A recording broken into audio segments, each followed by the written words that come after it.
जब बीजेपी के लोग, आरएसएस के लोग आपको वनवासी कहते हैं, वो आपका अपमान करते हैं। और जब हम आपको आदिवासी कहते हैं, हम आपके अधिकारों की रक्षा करते हैं। आपका जल, आपका जंगल, आपकी जमीन आपकी होनी चाहिए, वो हम आपके हवाले कर देंगे। हालत ऐसी हो गई है कि आज हिंदुस्तान में 22 ऐसे लोग हैं जिनके पास उतना ही धन है जितना 70 करोड़ हिंदुस्तानियों के पास।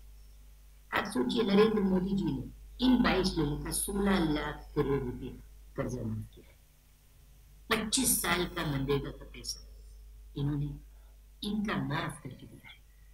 किसानों की हमने कर्जा माफी की थी। अगर आप वही कर्जा माफी 24 बार करें, हर साल 24 साल के लिए करें, तब 16 लाख करोड़ रुपए बनता है। इतना पैसा नरेंद्र मोदी जी ने अदानी जैसे लोगों को दिया है। उनके मित्र हैं, उनके जानकार हैं, और पूरा का पूरा देश का धन उनको दिया गया है। तो अब सवाल उठता है, कांग्रेस पार्टी स्थिति को बदलने के लिए क्या करेगी? हम आपके लिए 5 गारंटियां लाए हैं। सबसे पहले, हिंदुस्तान की हर गरीब परिवार की लिस्ट बनेगी।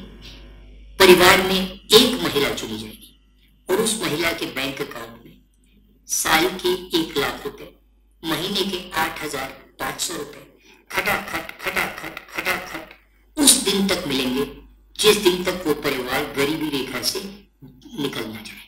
ये हमारी पहली गारंटी, इसका नाम महालक्ष्मी। दूसरी गारंटी, पहली नौकरी पक्की। नरेंद्र मोदी जी नोटबंदी की, गलत जीएसटी लागू की, करोड़ों युवाओं को बेरोजगार बनाए। नरेंद्र मोदी जी ने नोटबंदी की, गलत जीएसटी लागू की, करोड़ों युवाओं को बेरोजगार बनाए। अब हम पहली नौकरी का अधिकार हिंदुस्तान के ग्रेजुएट्स को, यूनिवर्सिटी, कॉलेज और डिप्लोमा होल्डर्स को देने जा रहे हैं। प्राइवेट सेक्टर में, पब्लिक सेक्टर में, पीएसयूज में, सरकारी ऑफिसेज में, अस्पतालों में, सरकारी कॉलेजेस, यूनिवर्सिटीज में आपको 1 साल की नौकरी का अधिकार मिलेगा। 1 लाख रुपए साल के आपके बैंक अकाउंट पे जाएंगे। दुनिया की सबसे बेहतर ट्रेनिंग आपको मिलेगी और हर महीने 8,500 रुपए, 1 साल के 1 लाख रुपए आपके बैंक अकाउंट में खटाखट। और हिंदुस्तान को एक बेहतरीन मॉडर्न ट्रेन्ड वर्कफोर्स मिलेगी। तीसरी गारंटी, किसानों की। नरेंद्र मोदी जी ने किसानों का कर्जा माफ नहीं किया। हम हिंदुस्तान के गरीब किसानों का कर्जा माफ करने जा रहे हैं। अगर वो अरबपतियों का कर्जा माफ कर सकते हैं, हम हिंदुस्तान के किसानों का कर्जा माफ करेंगे।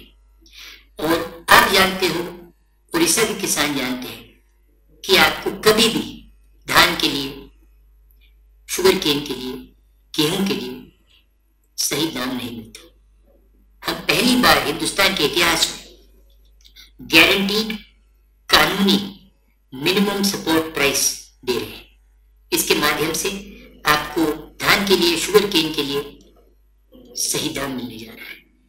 जो हमारे मजदूर भाई हैं, उनके लिए मिनिमम वेज को हम 400 रुपए कर रहे हैं।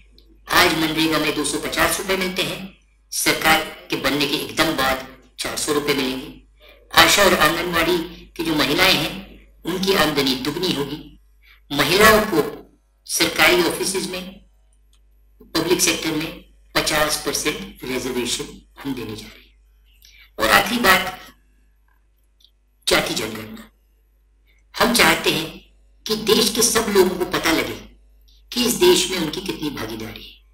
दलितों को, आदिवासियों को, पिछड़ों को, गरीब जनरल कास्ट के लोगों को, माइनॉरिटीज को ये पता होना चाहिए कि इस देश में वो कितने हैं और इस देश की जो संस्थाएं हैं, इस देश का जो धन है, उसकी कितनी भागीदारी उनके हाथ में है।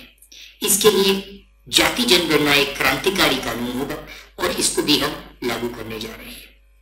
भाई और बहनों, याद रखिए, हम सब मिलकर कॉन्स्टिट्यूशन की, संविधान की रक्षा कर रहे हैं।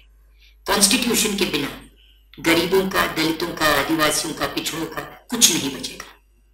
इसीलिए ये चुनाव लड़ना और जीतना बहुत जरूरी है। मैं आपके साथ हूं। आपसे माफी मांगता हूं कि मैं आज नहीं आ पाया। मुझे रायबरेली में अपना नॉमिनेशन पेपर फाइल करना पड़ा। मैं कुछ ही समय में आपसे मिलने आऊंगा। बहुत बहुत धन्यवाद। नमस्कार, जय हिंद, जय उड़ीसा।